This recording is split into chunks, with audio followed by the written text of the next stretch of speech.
Hi everyone, welcome to the third episode of the series Agent Workbench. My name is 𝗘𝗽𝗶𝗀𝗀𝗀. I'm an OutSystems Agentic architect, and in today's episode we are going to explore the difference between data grounding and action calling. And the most important thing here is that we will focus not only on the data, not only on the part where should we or when should we put data as an input to the agent in a grounding data, or when should we give that capability as an action calling, but we are also going to explore what happens under the hood when we perform an action calling.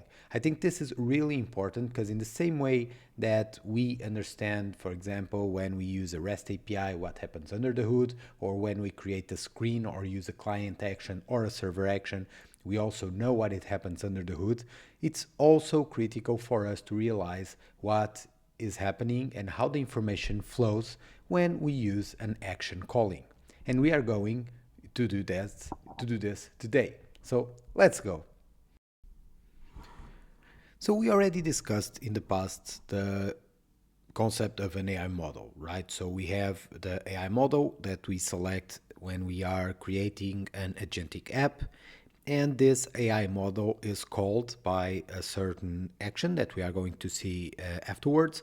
But for now, let's remind that this AI model is a closed box algorithm made of really complex neural networks, and he simply receives information as an input, or in this case a list of tokens per input, and he calculates the best next token to fit in that way. So he starts with an input and he simply outputs the next token most likely to have. And then we iterate on this when we are calling the agent. Basically what it happens is that he iterates on this many times enough for a sentence to be finished and for the model to retrieve end of text token. So a special token, meaning that it ended the text that he was mentioning. So we see that basically we are giving to the agent a list of tokens in the beginning, right? We already went through this in the last videos, and we do iterations until this is completed. And what does it go in this list of inputs, right? Or as it is normally said, the context window. So what does the agent receive as a context window? And in this case, on OutSystems, considering an agentic application in ODC, when we call an agent, by default, what he receives is a set of system messages with the instructions. So in this case, it's considered the instructions as a system message. And then we can also give grounding data for us to give him some specific information useful for him to consider. Then we add the memory of the previous conversations that we added to the memory. And finally, the new user message. So this is the whole combination of the context window that we give to the agent. So you can already imagine that the more data you put in each one of these, the bigger will be the context window. And of course, just for you guys to know, that nowadays the large language models that we are used to, for example, GPT, we are considering models that have a huge context window size. For example, GPT-5 has a bigger context window than all combined Harry Potter books. But this is not how the future is evolving. So we are evolving to more efficient models, to more efficiency in the way of giving information to the models or to the agents. And in this case, it is important for us to know how to be efficient in the amount of information that we give. And in this case, we need to be careful with these two specifically, exactly, the grounding data and the memory. So this is already the part that I wanted to show you guys, the different information that we can give to an agent as an input. But you might find here something interesting. We don't have here any action calling, right? So this means that when we are giving actions to the agent and the agent uses them to fetch or to perform operations, it should have some kind of an input, right? So why doesn't the input appear here? Why don't we see the tools that the agent can call? He will not guess, right? He will need to have a way of knowing which tools exist and how to call them. And for that, we need to understand how an agent and how the AI models work underneath it. And let's do that. So if we go to the ODC Studio and we walk through the different steps of preparing the information for an agent to be called, we see that we have the get grounding data, then we have the build messages, and then we call the model. And if we go inside of this build messages, you can see exactly what it was shown on the slide before. We have the addition of a system message with the instructions. We have the addition of grounding data if it exists. Then we append the previous iterations that we had if we save them indeed in the memory. So it loads the memory, and then it adds the user messages in the end. So in this full logic, we don't see anywhere here any specifications of tools. So where do we see tools? In this case, if we go again to this action, we see that only when we call the agent, or when we use the action, the ball, to call the agent, that is the place where we see the tools. And you might say, okay, so this means that these tools are being added as inputs after that part of the building the messages, right? So OutSystems probably underneath it adds the information, has instructions for the agent, right? So probably if we have here this add report to maintenance server, and then we have here this description of the action with these inputs and the descriptions of them, probably this is transformed into a sort of instructions to give to the agent, right? And then the agent decides if he wants to call. That might be a situation, but in this case, no, it's not at all how it happens. And to understand that, let's go to the agent or to one of the AI providers where we can deep dive a bit better this. So we have here OpenAI, and so let's assume that I create here a chat, and in this chat you guys might see that I have here inside the tools we have a typical MCP. We already talked about this a lot, but we have this function here, and this is the secret behind it, because this function was indeed how even before MCP existed and even before ODC implemented the Agent Workbench, this is how we could integrate agents or integrate the chat bots here with functions on OutSystems. Because indeed the secret of a function is that it uses a structured output, correct? So whenever we are using a function, you may see that this is basically converted to a JSON. So we will have a JSON with the field information, type text, and maintenance code type text. So this can be converted to a JSON. And this can be seen again by going to the chat. We see that we might give functions for a chat. And for example, let me use this getWeather that already exists. So this function means that if the user asks the agent for him to give the weather forecast of a certain location, the agent knows that he has a tool available for him to call if he just gives the location and the unit.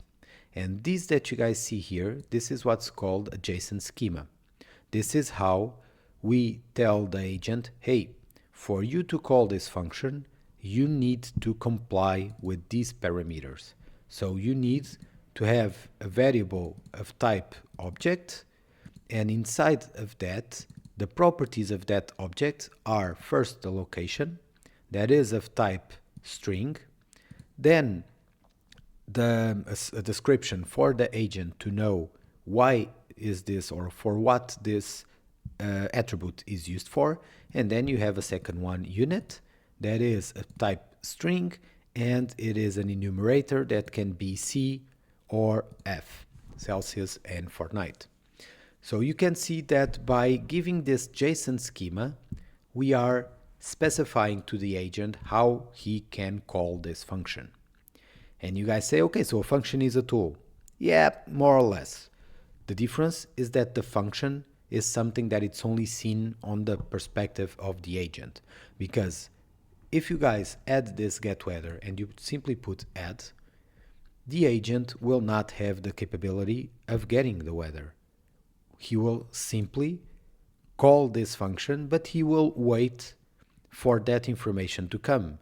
Because of course, you can imagine that this is just an agent, it's just a chat bot, so he does not have any capability of calling tools automatically. ChatGPT does that because ChatGPT is the product of OpenAI. But in this case, we are creating our own chat bot or agent. So if I go here and say, give me the weather forecast for Lisbon, most likely you will see that he will call the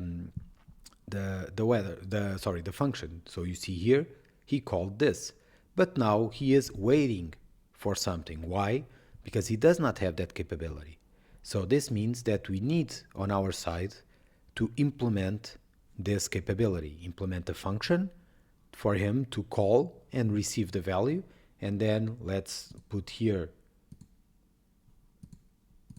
34 degrees sunny.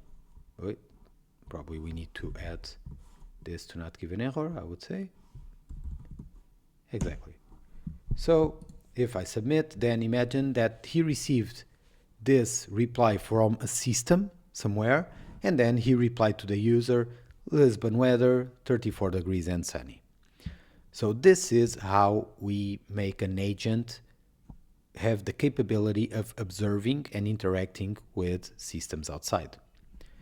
So this means that when we create a session with an agent or when we start talking with him, in reality, we can give him a list of functions that he has on his side available to be used, to be called, right? And these functions, they are not given as an input. They are given in an APIs.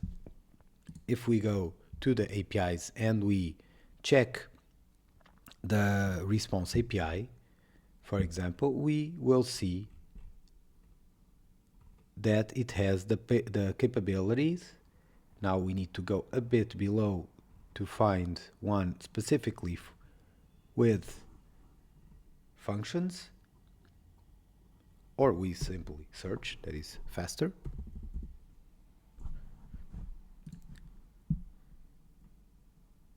So you see, we specify here the tool that he can use. So this is not given as an input. This is given in another field. And we can even then specify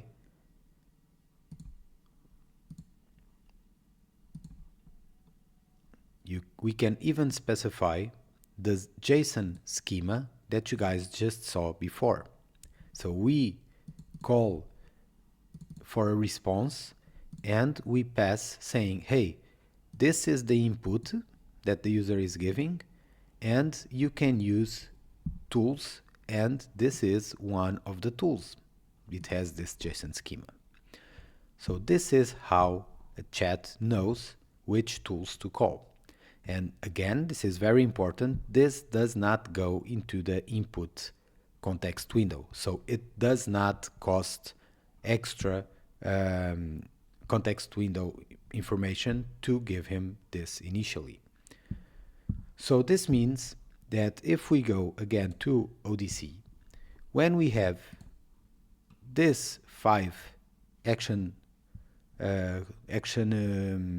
calls available for the agent, this means that OutSystems underneath it, when it calls the agent, converts all these functions into a JSON schema, just like the one you guys saw for the getWeather, but in this case it will create one for each one of this, and it will give to the agent. So the agent will initialize a session knowing that anytime he can call one of these 5. And this is very important, again, because the agent does not need to memorize everything that comes inside of these tools. He just needs to know that they are available to be called. And this is how OutSystems uses action calling, converting to the typical functions used for the agents. And by the way, you might already be considering this question: is a function the same thing of the tools of MCP servers? Yes, they are the same thing. So in reality, a function, or in reality, a tool is a function configuration on the agent side with already the code implemented on the server side to retrieve some sort of information. But it is the same thing. If we need to specify an MCP server, you will see that each tool there, they need exactly the same thing of the functions. They need a JSON schema for the agent to know. And this is it. This is how agents integrate tools or functions on their side, and this is how OutSystems, ODC in this case, creates these different functions and integrates them with the agents.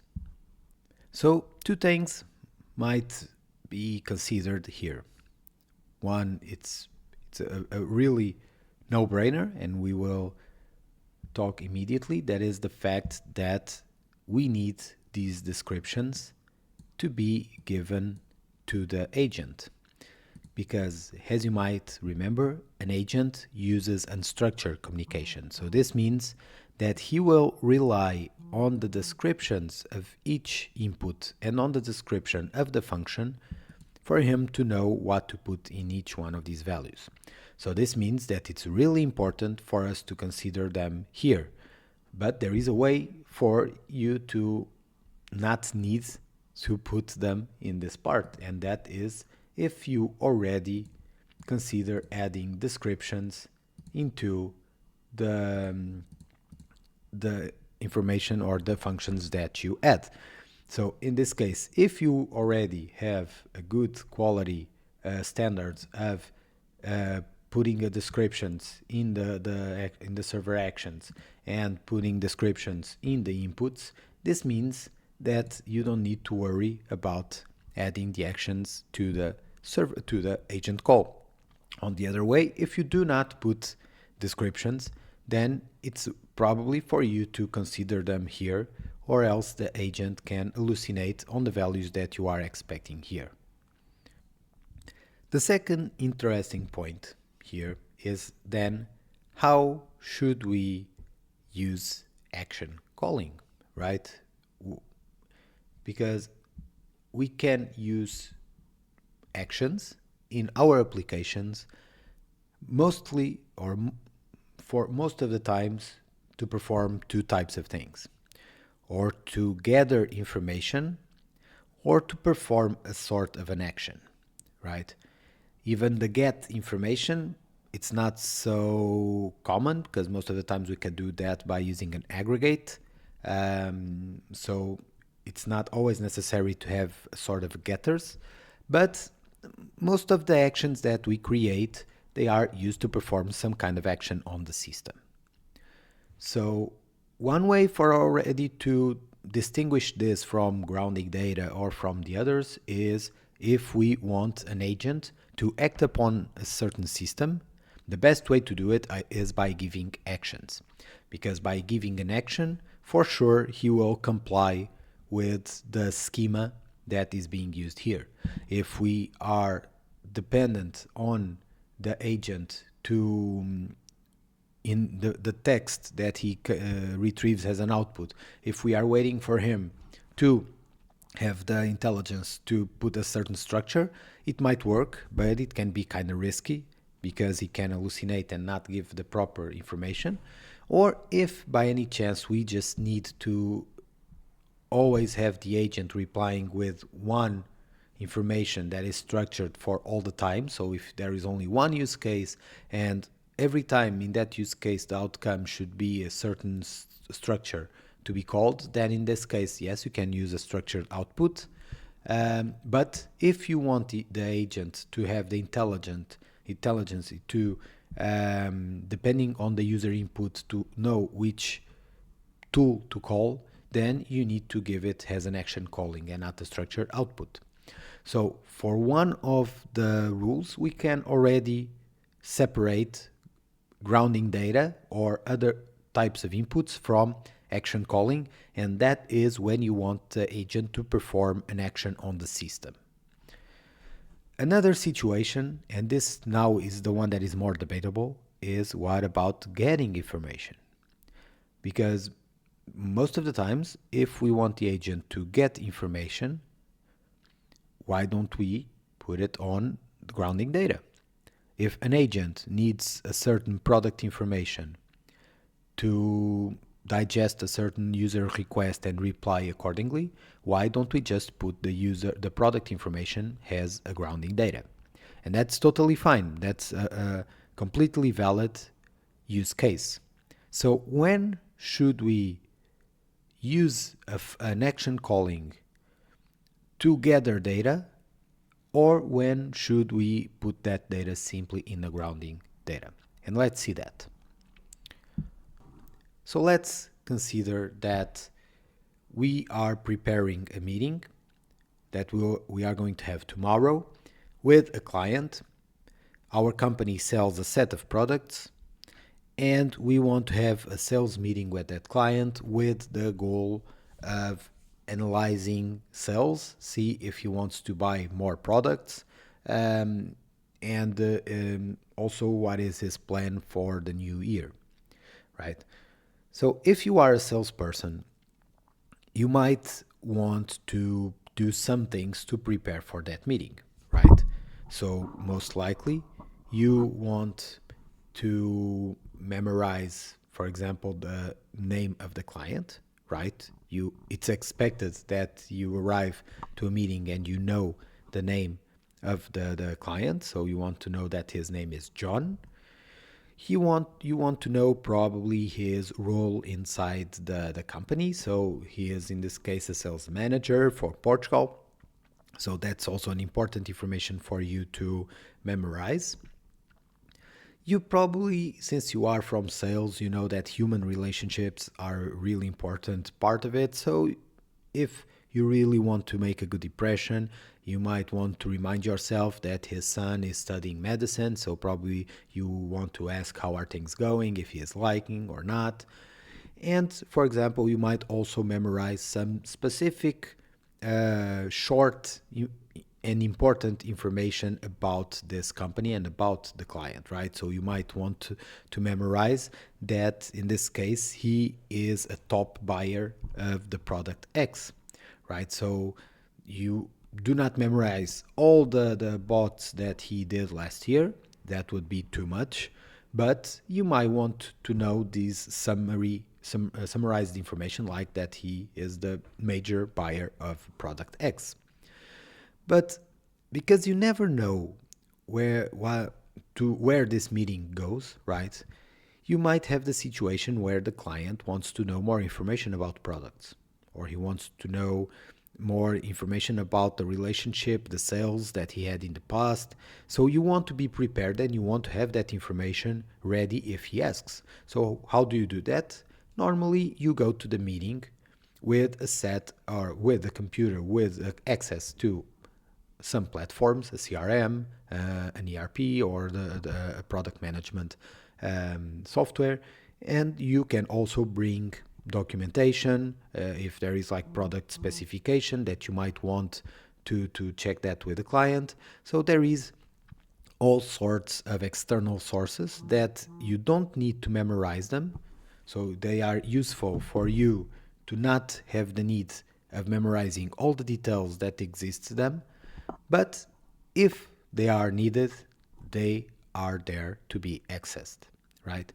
And so this is already a very good way for you to differentiate what should be given as grounding data and what should be given as tools or action calling.